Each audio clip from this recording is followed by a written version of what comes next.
Big changes are coming across the street at the Al McGuire Center. Meanwhile, how will the men's basketball team move on? Thank you for joining us. Golden Eagle Sports Report starts right now. Slam! Dunk! Oh, that's a poster.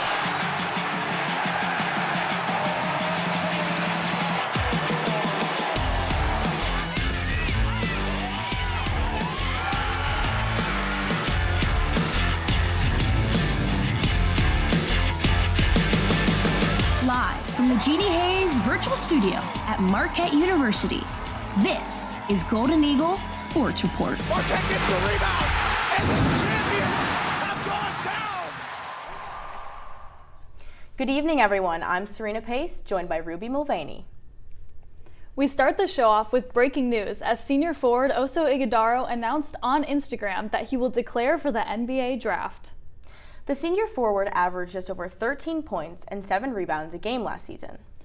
Ighodaro ends his tenure at Marquette as a two-time All-Big East second-teamer, Scholar Athlete of the Year, and was a part of last year's team that took home both the Big East regular season and Big East tournament titles. It's been almost a week since Megan Duffy announced she was leaving Marquette for the same job at Virginia Tech. This comes after Coach Kenny Brooks took the women's basketball job at Kentucky after leading the Hokies to the Final Four back in 2023. The fallout of Duffy's departure is just beginning as 3 players have already hit the transfer portal. The Golden Eagles' top 2 scorers from last season, Mackenzie Hare and Liza Carlin, have announced their plans to move on from Marquette. Carlin will graduate from Marquette in the spring with 1 more year of eligibility, while Hare will have 2 more years to play. Lee Volker also officially entered the transfer portal on Monday after just 1 season in the blue and gold. Volker transferred from Duke and averaged over 3 points per game last season. After losing all 5 starters and their head coach, executive sports producer Kristen Parisi caught up with the vice president and director of Marquette Athletics, Bill Scholl, to talk about Duffy's departure. Big changes are coming to the Marquette women's basketball team this fall. On April 3rd of 2024, Marquette women's basketball head coach Megan Duffy announced she would be leaving the program to join Virginia Tech. Duffy was at the helm of the women's program for 5 years after taking over for Carolyn Keeger in 2019. Vice President and Director of Athletics Bill Scholl said he's happy for Duffy and thankful for everything she's done for the program. I think her abilities as a coach, her X's and O's, her tactical approach to the game. First of all, I love the system she runs. I think it's a lot of fun to watch. I think our student athletes love playing in it, and it's also very effective. So, at the end of the day, I think it's been a really, really strong 5 years for Marquette women's basketball, and certainly Megan was a bigger piece of that than most. Duffy leaves Marquette with a 110-46 record and the best winning percentage in Marquette women's basketball history at 70.5%. Duffy led Marquette to 3 NCAA tournament appearances, but failed to win a game in the Big Dance. Despite the struggles in March, Scholl said if Duffy did not leave for Virginia Tech, she would still be the coach here at Marquette. I'm not sure which problems, and I don't necessarily want to get into all of that, but I can tell you unequivocally, had she not taken the Virginia Tech coach, she'd be downstairs coaching as we speak. There's absolutely, I can say that with 100% certainty. Now the search begins, and Scholl and Marquette already have their ideal coach mapped out. There's a few things that are totally non-negotiable. You certainly have to have a clean NCAA record. We're not looking for anybody who's kind of skirted the edges. So, you've got to really want to do things the right way. You've got to be a great fit at Marquette, and Marquette doesn't just expect high performance, but expects high performance in done the right way.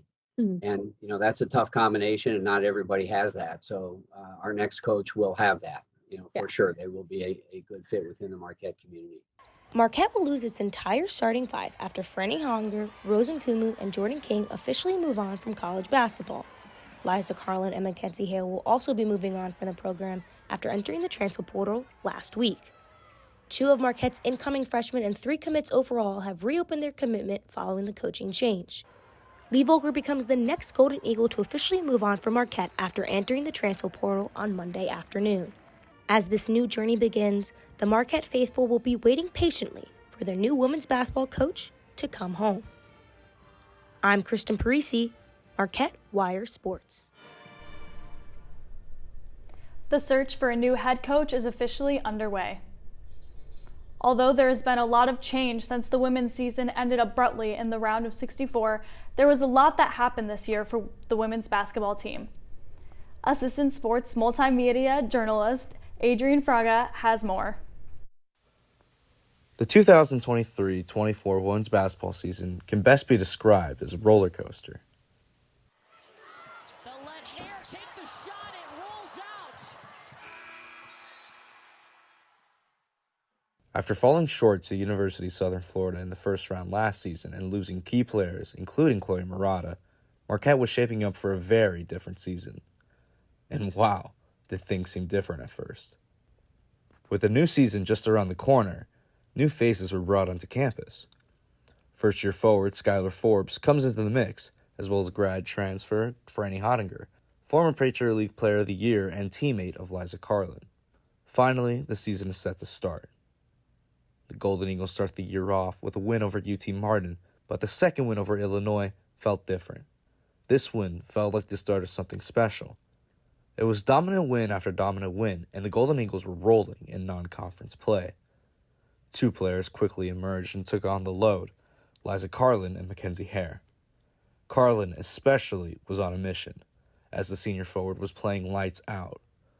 The wins kept piling up until the team had won 12 straight, the best start in program history. The team was ranked as high as 18 on the Associated Press poll, but conference play loomed, and the girls were quickly demoralized versus UConn, losing 64-95. This loss sparked a change, as Big East play proved to be more than a challenge for Marquette, and the losses started to rack up. The team soon fell off the rankings. Even tournament hopes started to seem somewhat bleak. It's about who can help us be successful today in practice, and tomorrow, Saturday, and Sunday, and Monday. The regular season eventually came to an end, and the girls found themselves sitting at a record of 22-7. In the Big East tournament, Marquette was able to pull away from Villanova Wildcats in the first round in a thriller, but ultimately got shut down by UConn again in the next round. Come Selection Sunday, the Golden Eagles did it. They got a bid to the dance.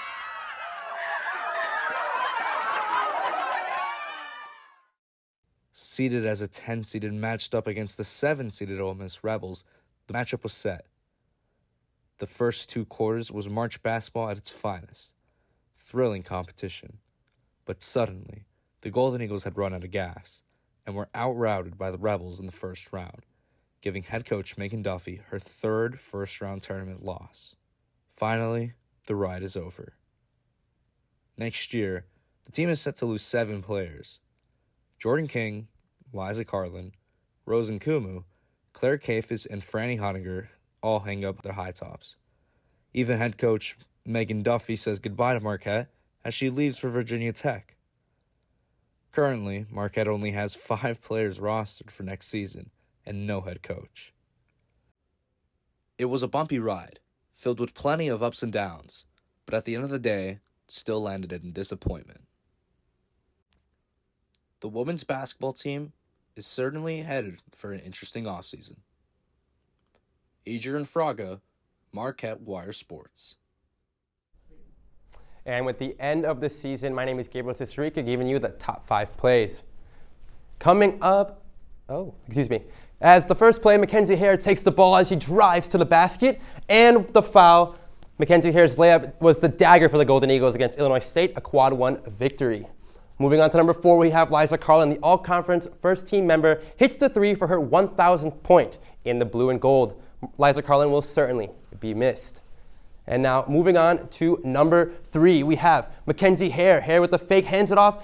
Jordan King's 3 is good. And that 3 ball from King against Seton Hall was big time in that victory and hopefully led to this game in the second round of the playoffs, where this 3-pointer almost certainly ended the game for Marquette, allowing the Golden Eagles to make the NCAA tournament. And Rosen Kumu's 3 was in a blowout victory against Arkansas, of course, but with that 3 ball, Rosen Kumu ended up taking home the MVP of the Fort Myers tip-off and the Marquette Golden Eagles took home some hardware. Now coming up, is it time to panic for both lacrosse teams? Plus, we take a look at the men's basketball season. All that and more when we return. Patriotism. It inspires passionate debate, and it's worn like a badge of honor with good reason, because it means love and devotion for one's country. But what really makes up this country of ours? It's the people. To love America is to love all Americans. This year, patriotism shouldn't just be about pride of country. It should be about love. Love beyond age, sexuality, disability, race, religion, and other labels. Because love has no labels. Sometimes the things we do or say can make others feel hurt, excluded, or isolated. Everything you say and do creates an impact. How am I supposed to save the whole world? You can't think about saving the world. You have to think about saving one person. Because of you, someone's entire life can change. You don't have to be a superhero to have a positive impact. Friends? Friends.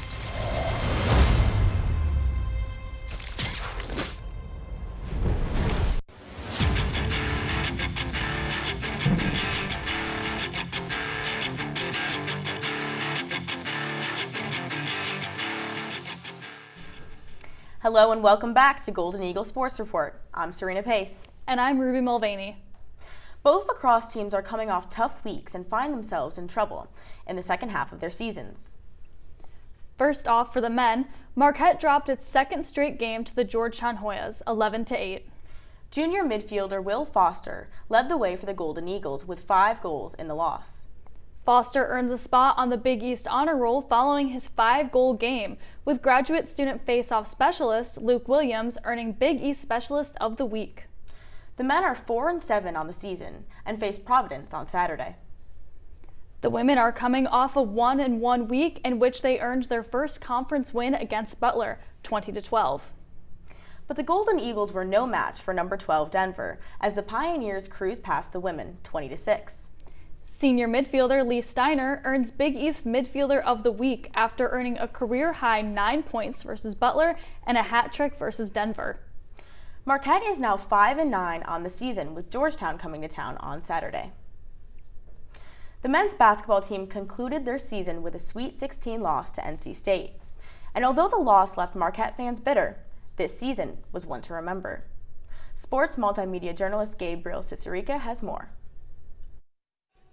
Coming into the season, expectations were soaring high, as the Marquette Golden Eagles had just come off a historic season, one that saw Shaka Smart's squad take home a Big East regular season and Big East tournament title. But a loss to Tom Izzo's Spartans in the round of 32 had Marquette setting their sights onto this season, a season of redemption. I mean, there's a lot of things basketball-wise that we can look at and do better. I think getting a year stronger, a year tougher, gaining all the experiences that we had from this year and applying those in the coming year. I'm excited. The redemption arc started with the Gavitt tip-off games at the University of Illinois. The Golden Eagles defeated the number 23 ranked Illini. A week later, the Golden Eagles went to Hawaii for the Maui Invitational, this tournament that had Marquette flying high as they defeated 2 historic programs in UCLA and the number 1 ranked Kansas Jayhawks. Marquette went on to lose in the championship match to the Purdue Boilermakers, a championship-level team. And following the tournament, the Golden Eagles saw themselves ranked number 3 in the nation by the Associated Press. This was Marquette's highest ranking since 1978. Shaka Smart and the Golden Eagles had put the nation on notice. With a 21-point blowout against Smart's former team and the number 12 ranked Texas Longhorns, Marquette looked strong going into conference play. But that is where things started to change, as Marquette lost 3 of their first 5 conference games and players started to fall due to injury. Marquette saw guards Stevie Mitchell and Chase Ross miss significant time, as well as Sean Jones tearing his ACL against Butler, which sidelined him for the rest of the season. Many college basketball fans started to doubt the Golden Eagles, claiming that they were not real contenders in the Big East. So, doing what elite teams do, Marquette silenced the doubters and went on an 8-game win streak, only to get firmly placed back to reality, losing at UConn by nearly 30 points. It seemed like all of their work was for nothing. The Golden Eagles, as good as they were, just could not get over the hump. And to make matters worse, All-American guard Tyler Kolek injured his oblique near the end of the season. This forced Marquette to finish off without him and embrace the fight. Embrace the fight they did. With a 14-6 conference record, Marquette went into the Big East tournament as the number 3 seed. And even without Kolek, the Golden Eagles prevailed. After an overtime victory against Villanova and a nail-biter against Providence, the Golden Eagles would face an all-too-familiar foe in the finals. The UConn Huskies, the defending national champs, versus the Marquette Golden Eagles, defending Big East tournament champs. UConn were the only team to defeat Marquette twice this season. In a game that sold out Madison Square Garden, the Golden Eagles fought until they couldn't anymore, as the juggernaut UConn Huskies squad ran away with the game. The Golden Eagles would now look ahead to March. Being named a 2 seed for the second straight year and tied highest in program history, the team would travel to Indianapolis in hopes of making amends of last season.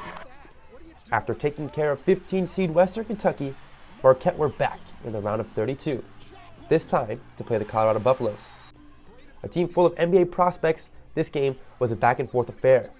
But the Golden Eagles clawed their way to victory, led by Tyler Kolek and Cam Jones. And just like that, Marquette found themselves in the second weekend for the first time since 2011. A year-long goal had been achieved, and although the Golden Eagles did eventually lose to NC State in the Sweet 16, this team was able to achieve greatness together while adding some light to Marquette's campus. Gabriel Cicerega, Marquette Wire Sports. And with the season wrapped, we now bring you the top 5 plays for the men's basketball team this season. Coming in here at number 5, who loves a walk-on bucket, we have here Cam Brown versus Ryder in garbage time. Have a little fun with it. Take the 3, splash. You already know. Here's number 4. We have Stevie Mitchell. He'll steal your heart, he'll steal the ball too, and he'll slam it down. Hammering hit here against the DePaul Blue Demons. Coming in at number 4. Now here, number 3, Chase Ross. You could say the dagger against National Marquette Day for getting the fans crazy, getting the fans wild, getting them going, getting them hype. And number 2, big shot, Sean Jones. Here is the actual dagger for the game that sent the Golden Eagles to the final in the Maui Invitational. And speaking of dagger, again, Tyler Kolek. So nice. We're about to see it twice. Here he goes. Look at that little teardrop, because boy, does it bring a tear to my eye. It's so beautiful the way he gets that ball inside that basket. But that is the top 5 plays for the Marquette men's basketball team this season. And with the conclusion of the season, many questions arise for the Golden Eagles coming up for the upcoming season. So joining me to address some of these questions is men's basketball beat reporter Jack Albright. Jack, thank you for being here. Happy to be here, Adrian. Well, following a successful season where the Golden Eagles lost in the Sweet 16 to NC State, changes are obviously set to be made to the current roster. Jack, Tyler Kolek and Osei Gadar are likely already gone, and in the blue and gold, and all eyes will now look to junior guard Cam Jones to take on the load. Yeah. So, assuming Cam Jones stays, what kind of role will Cam Jones have in the offense? Yeah, I mean, Oso today officially announced he's going to the NBA draft. Kolek, still no mention, but he's very high on multiple mock drafts, so I expect him to go. And that leaves Cam Jones. And we saw a Marquette team play without Kolek and Cam Jones as the primary ball handler before. So just go back and watch some of that film to get an idea of what's going to happen. But Cam Jones is a microwave scorer. We've all known he can do this. But what he really showcased was his ability to not only get downhill and make tough finishes, but run the floor in a way similar to Kolek. Yes, he wasn't as good, but he wasn't supposed to be. And I think this offseason, assuming he stays, you're going to see Cam Jones work a lot on his passing to try to fill that Kolek role even more than he already did for those 6 games when Kolek was out with his oblique. Well, again, no Oso and no Tyler Kolek next year. But another way that those issues could be addressed is actually through the use of the transfer portal. So do you expect Shaka Smart to kind of take a look at the transfer portal here this year? Yeah, I mean, just to be clear, Kolek isn't officially gone. It's just likely. He hasn't made an official announcement. just for posterity's sake. Shaka, in terms of the portal, did not need to go portaling last year. He only lost Olivia Maxence Prosper, and they returned over 85% of their scoring. This year, it's a much different case. Assuming Kolek leaves, then you lose your two seniors of the team who've been there every single year with Smart. And players have talked about how Marquette's been reaching out. So assuming that is true, Marquette is in the portal. I mean, Seth Trimble from Menominee Falls entered the portal today. Shaka tried to get him before his first year, wasn't able to. You could see that again. Omir Ballo, really strong big from Arizona, entered the transfer portal. That's somebody that's most likely on Shaka Smart's radar. So he knows he has to go portaling, and right now they're active in it. So I expect a transfer to come through in the next couple of weeks. Well, with turnover, surely it's got to happen at some point. And Shaka Smart's tenure at Marquette thus far has been nothing short of remarkable, Jack. Winning the Big East tournament, and of course, taking the Golden Eagles to 3 straight NCAA tournament appearances. However, one thing that is missing from his time at Marquette so far is a deep tournament run, Jack. So what do you think Marquette needs to get over the hump and really take a run next year? Yeah, I mean, I think if you watch enough March Madness games, you know the one thing that is invaluable is experience. And you see all these, especially with COVID years, 24, 25-year-old teams from mid-majors making a lot of noise in March because they have more experience than some of these first-year guys. So I think that's really what it comes down to. And at the end of the day, yeah, you lose Oso, and you likely lose Tyler as well. But the way that Shaka runs his program is it's a next man up. And so he doesn't care what grade you're in. He doesn't like to shorten the bench that much. It was pretty rare that we saw him do it in the NCAA tournament when he did. But I look to Marquette to be a team that's built for a deep run in the next couple of years just because of the way Shaka's built up the culture of the program and the importance that is placed on experience. Well, folks, you heard it here first. And Jack, thank you so much for your time, but unfortunately, we are out of time for now. But coming up, how has the basketball college landscape changed with Coach Cal leaving? And plus, is South Carolina the new dynasty in women's college basketball? We'll find out after the break. Hey world, I have a quick message. It's about safe driving. All right, let's go. Anytime you're driving, have the seatbelt buckled tight, both hands on the wheel and your phone out of sight. When not in your hand trying to text somebody back, because if you do, your car might get smacked. The moral of the story, just put your phone down. The people on the road will stay safe and sound. Put your phone down, put your phone down. People on the road will stay safe and sound. Yeah.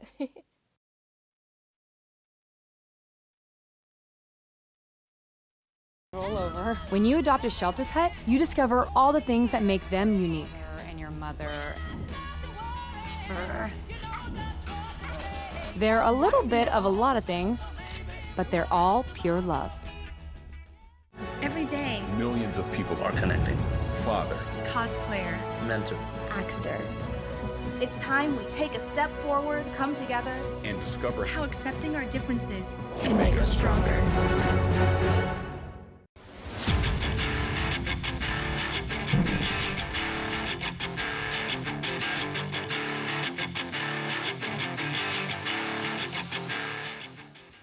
Welcome back to Studio 7 as we talk about both NCAA tournaments. Joining me on the panel tonight is Gabriel Cicerega and Adrian Fraga. Let's get started. March Madness has come to a fashionable end for both the men's and women's tournament, and we have seen some of the most premier matchups this year. On the men's side, the UConn Huskies have won back-to-back NCAA championships under head coach Dan Hurley. Where does this team compare in terms of the greatest college teams of all time? Well, they're definitely up there. The UConn Huskies this year, wow. The past 2 years, wow. What Dan Hurley has done with that team is truly nothing short of remarkable. And it's really the thing about UConn is that they only lost 3 games this season, which isn't the least that's ever happened, but nonetheless still impressive, and the best conference in college basketball in the Big East. So obviously that's going to be very impressive. Nonetheless. And of course, they just have anyone on that team can go off on any given night. That team is stacked with depth, whether it be Tristan Newton, Cam Spencer, Klingon. It doesn't matter. They can all score the ball at any kind of different time. So for that reason, I think UConn absolutely has an argument for being one of the best college basketball teams ever. Adrian, I think the argument is definitely there. I mean, you have a team that realistically, all 5 of their starters are NBA players, and I think there's no doubt about that. And this team won by double digits in every postseason game that they played this season. I mean, when I'm saying they steamrolled the competition, it was not even close. However, with a team like this in college basketball, where I think some of the teams this year and the prospects overall were a little weaker, I think if you compared this UConn team to maybe the 2012 Kentucky team that won the national championship and they had 38 wins that season with guys like Anthony Davis, they had Terrence Jones, they had like 3 more NBA players on that team, I think that it would be tough for UConn to stack up. We also have that Florida team with Corey Brewer, Al Horford, Joakim Noah that won back-to-back titles. They had all 3 of those guys won in the first round of the NBA draft. UConn is a fantastic team. What Coach Hurley has done so far for their program is remarkable, but I wouldn't put them as the greatest team ever yet. Man, they've done so much though already. And the thing is, it's hard not to discredit. And you can't really, I don't think it's fair to say the argument that, they had all these NBA players and all of that because, I mean, they're still in college, at least as of right now. They still have yet to make it to the next level. So honestly, only time could really tell to really see the impact that this team, that this squad really has had on college basketball as a whole. But I don't know, man. I think you're being a little bit too calm about it. I mean, I don't see this team beating the 2012 Kentucky Wildcats. I think it's way closer than you think. Maybe, but close is still not the number 1 team. And that's all I want is your respect. All I want is close. All right. The South Carolina Gamecocks took the NCAA championship home against the Iowa Hawkeyes, giving Coach Dawn Staley her 3rd national championship trophy. Is it safe to say South Carolina is the new basketball dynasty? No doubt about it. South Carolina is certainly the basketball dynasty that people have been waiting for. I think what Dawn Staley has done with this program, I mean, they've won 109 of their last 112 games. I mean, that stat is just ridiculous. They've been doing what UConn did previously. I think that was the last dynasty that we've really seen in college hoops, especially in the women's. And they just set the standard. I mean, South Carolina is the standard. Everyone this season, there was a ton of talk of Paige Beckers, of Caitlin Clark, of everyone else besides South Carolina. And honestly, it's because South Carolina was so good. I mean, even going into the national championship with a team like Iowa who had Caitlin Clark, I don't think a whole lot of people picked them to win, and for good reason. That's how good South Carolina was this season. I mean, I think they are definitely the new dynasty. Yeah, it's a little bit of a no-brainer. Come on. South Carolina, they didn't even lose a game this season. And like you mentioned, they barely even lost since Staley has been hired. She's such a great coach, and the culture that she's brought to South Carolina is absurd. They have won 3 straight, or not 3 straight, but they have won 3 titles under Staley, which is monumental. That's basically unheard of in college basketball, especially with the tournament, the whole fabric of the entire tournament. It's so hard to make it out of March, and yet they've done it 3 times in such a short period of time. It's so impressive, undoubtedly. Next question. After Kentucky's surprising loss and a first-round upset to Oakland, Coach John Calipari parts ways with the Wildcats to pursue a new coaching job with the Arkansas Razorbacks. Was this the right move for all parties involved, Adrian? Honestly, I'm gonna lean yes. It's a very interesting. It's so weird to imagine Calipari out of there, but I think it's just the right time now, man. It's just the fact that they've had so little tournament success, especially recently, that I think a change of scenery, a change of players, everything is just kind of needed. So I think for that reason that yes, it is warranted, and that for that reason that I think it would work out best for both parties. I agree. I mean, I don't mind the decision from Kentucky moving on from Coach Cal. Like you said, the recent tournament success just has not been there, including 2021 where they didn't even make the tournament. Granted, there was COVID, injuries, a lot of things that were kind of out of control. But for a team that gets the recruits like Kentucky does, it's just, I think it is for the best. Meanwhile, Arkansas were probably the best recruiting team in the last 5 years, at least of late. And for them to get Coach Cal, Arkansas is really building something big over there. And I mean, we're talking about, was this the best decision for both parties? I'd say, yeah, it's pretty much a no-brainer. But I want to look at like the landscape of college basketball with these coaches leaving. I mean, we're talking about a Kentucky team that's losing all of their commits who are transferring in the portal. Whether they go to Arkansas or not is yet to be seen. Arkansas lost both of their 4-star recruits so far this season. I mean, college basketball is changing, and we've seen that, with the Big Ten taking all the teams from the Pac-12. We saw what the Big 12 did this season with a whole bunch of new teams. We saw what the Mountain West did, bringing in a bunch of new teams. I mean, the landscape of college basketball is clearly changing, and it's changing fast. And it'll be interesting to see what happens moving forward. Thanks for the great discussion. We're out of time. But be sure to tune in next week for all our coverage, Marquette Sports and more. I'm Serena Pace. Good night, Marquette.